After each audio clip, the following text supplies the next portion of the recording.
Welcome to Slasher Sunday, guys. Tonight we have a very special guest joining us to give us his thoughts on I'll Always Know What You Did Last Summer. Zach Mole from Cavern of Terror. What did you think? It fucking sucks.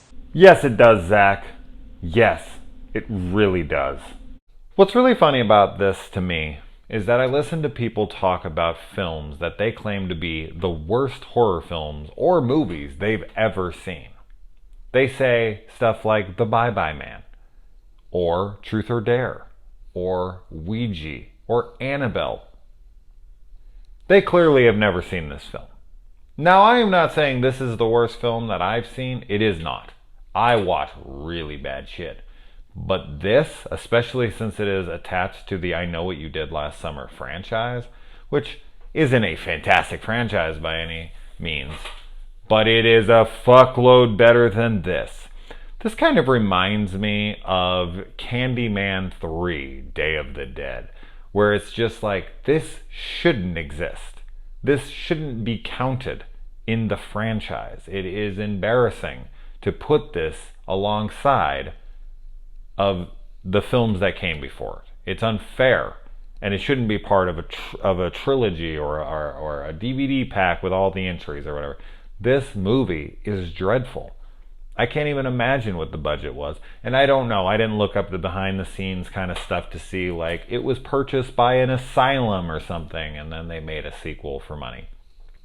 Yes, all sequels are made for money. Don't get me wrong. I'm well aware of that, but this is different, okay? You can tell the difference. This is not even an attempt at being good. This is as low budget as it gets. The acting is awful. The script is terrible. Oh my good God. Let's get into this film. I honestly don't have a ton to say about this. This was something that I was like, oh, I have to watch I'll Always Know. It'll be a fun slasher Sunday. I kind of get to combine two things here. I'll have some fun things to say about it, but I really don't have a ton to say. It's just truly awful. Anyways, so these kids at the beginning are talking about the fisherman, and they've turned him into some urban legend, which is funny because I'm covering the urban legend franchise as well. Then later, about 5 minutes later, they get attacked by the fishermen, and it is a big prank, a big elaborate prank that they played on the carnival. What makes no sense about that to me, unless I missed something, they were on a carnival ride, just the few of them that were part of this whole elaborate ruse, and they're psyching themselves out with this, urban legend, but they're the ones doing the prank, so why are they telling it to themselves when they would have already known about this, seeing as how they're putting that prank on? Because they were all involved in this. I don't get it. Maybe, as I said, maybe there was a character in there that was scared off by this, and that was who it was for or something. But 2 minutes into this, I was already like completely out of this. The production value is so horrendous. It's hard to even watch. Then there's this guy who, now in context, because now knowing certain things that happen in the film, but when you're watching the scene, this guy's like skateboarding away from the killer, and then there's a part where they get up on the rooftop and he goes to skateboard away from the killer, and he skateboards down the rooftop, and then they go and they celebrate the big prank, and then they come over and the guy has died. He fell onto some tractor, the exhaust or whatever, he fell through that and killed himself.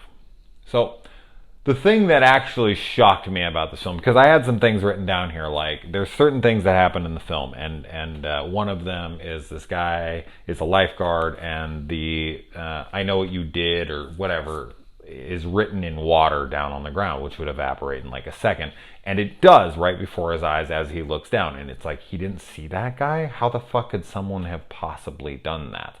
Another thing is this girl's out on a mountain trail on her bike, And when she turns around after taking a quick snap of something, her tires are slashed. And it is a wide open valley of nothing. There's no way anyone could hide out.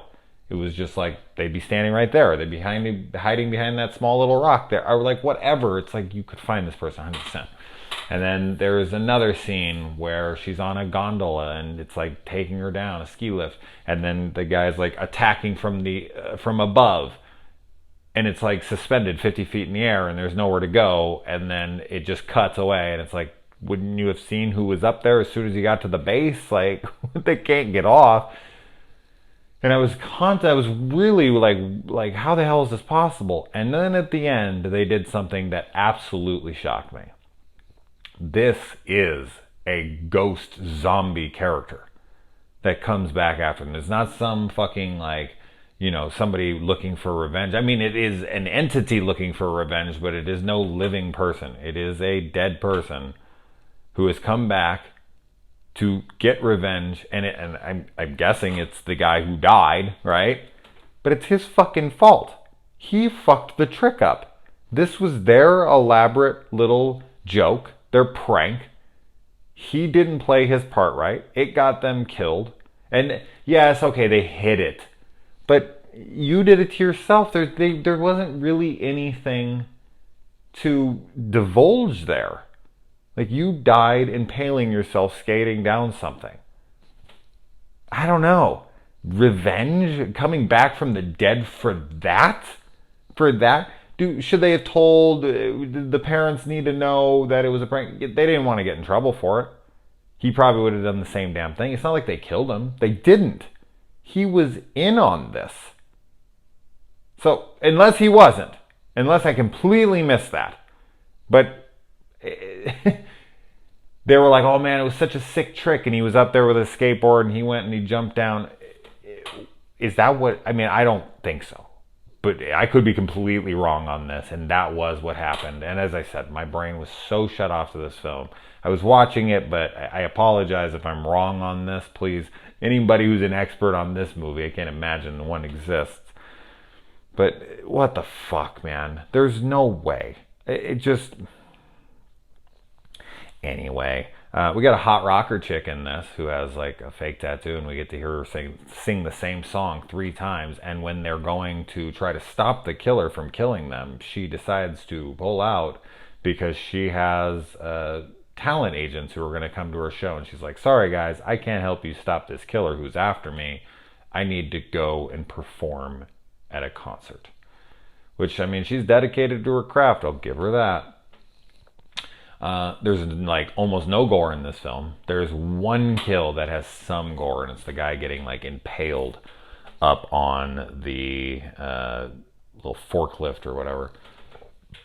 That's okay. There's no nudity. There's like a second where it's teased for like,